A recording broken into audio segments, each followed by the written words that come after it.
Assalamualaikum warahmatullahi wabarakatuh. Apa kabar teman-teman semua? Perkenalkan, nama saya Irvia Resti.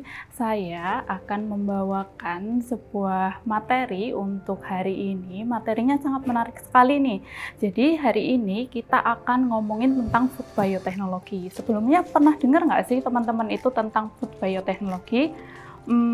Belum ya, mungkin juga kadang-kadang udah pernah dengar tapi ragu-ragu bener nggak sih itu termasuk dalam kategori food bioteknologi. Follow untuk materi saya.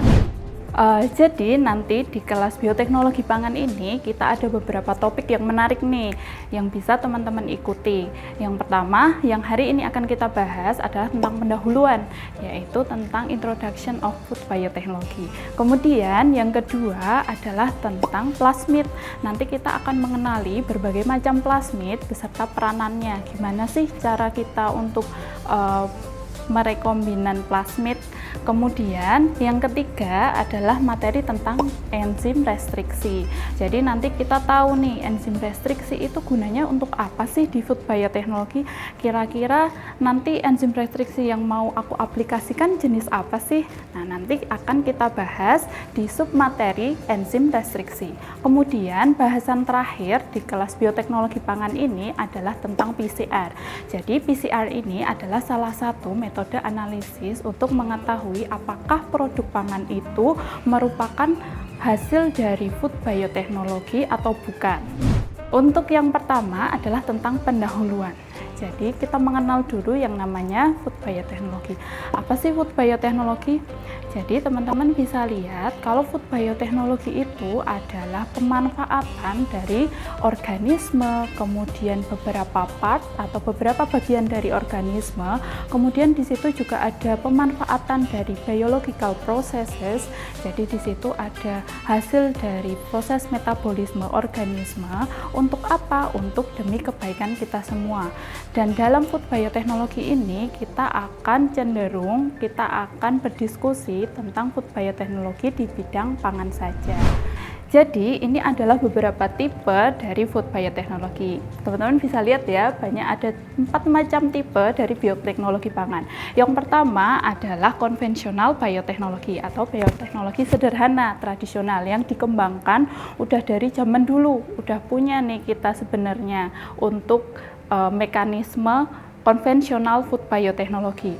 Kemudian yang kedua, kita ada yang namanya bioteknologi untuk apa? Untuk mencukupi produk pangan di dunia.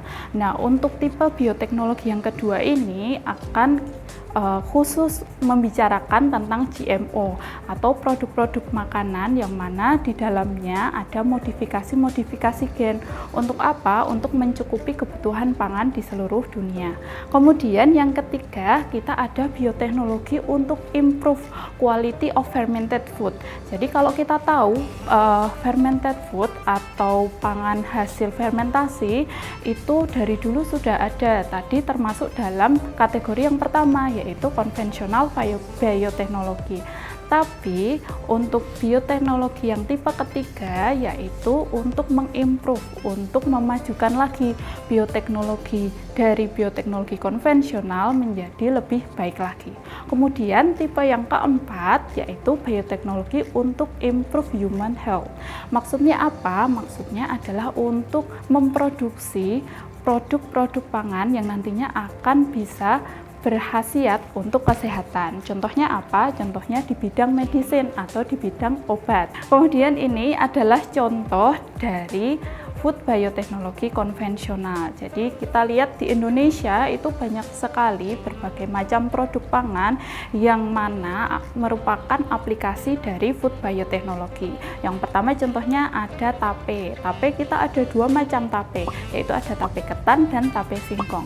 Nah, kedua macam tape ini berbeda dalam bahan bakunya. Kalau tape ketan, bahan bakunya otomatis dari beras ketan. Kalau tape singkong, kita bisa mengambil dari singkong. Nah, kedua bahan ini nantinya akan difermentasi, kemudian dia akan menghasilkan produk yang kita namain tape. Kemudian yang paling terkenal food bioteknologi konvensional di Indonesia yang sudah mendunia lagi adalah tempe. Jadi tempe ini adalah makanan yang paling digemari di Indonesia. Nah, teman-teman tahu nggak, ternyata tempe itu adalah salah satu produk dari food bioteknologi. Nah, kemudian di dunia sendiri ada berbagai macam contoh makanan yang termasuk dalam food bioteknologi. Jadi kita di situ ada kombucha. Kombucha ini bentuknya cair. Jadi kombucha ini adalah teh yang difermentasi dengan penambahan Scoby. Nah, Scoby-nya ini ada berbagai macam mikrobianya, kemudian difermentasi dan didiamkan. Kemudian kita juga ada yang namanya sauerkraut. Sauerkraut ini dia adalah cabbage atau kubis yang difermentasi. Kemudian di Amerika, di Kanada, di Amerika itu kita punya yang namanya pickles. Nah, biasanya pickles ini bentuknya adalah timun. Nah, timun ini kita fermentasi, kemudian nanti dihasilkan pickles yang rasanya asam-asam.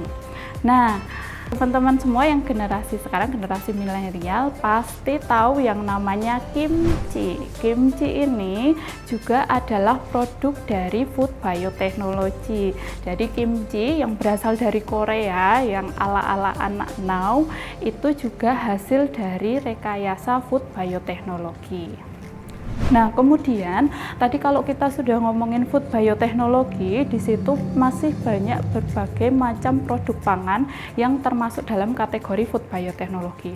Tapi di sini kita juga harus tahu apa sih plus minusnya food bioteknologi, kira-kira bagus nggak sih? Nah, ini adalah beberapa pro dan kontra yang dikembangkan di seluruh dunia, yang didiskusikan untuk tahu bagus nggak sih food bioteknologi itu. Jadi sebagian peneliti itu menganggap food bioteknologi itu bagus. Kenapa bagus? Karena dia bisa menghasilkan tanaman baru yang tahan terhadap hama dan penyakit. Kemudian kontranya apa? Jadi kontranya yang dikhawatirkan oleh para peneliti di seluruh dunia itu karena food bioteknologi itu kita menyisipkan gen-gen di dalam suatu produk makanan. Nah, nantinya ditakutkan gen ini dalam waktu lama dia akan menimbulkan penyakit karena ditakutkan tadi gennya bisa masuk ke dalam gen orang yang mengkonsumsi. Kayak gitu. Jadi ini adalah pendahuluan kita untuk pertemuan pertama kita tentang food bioteknologi. Terima kasih teman-teman semua atas perhatiannya. Stay tune on our YouTube channel. Don't forget to subscribe. Bye-bye.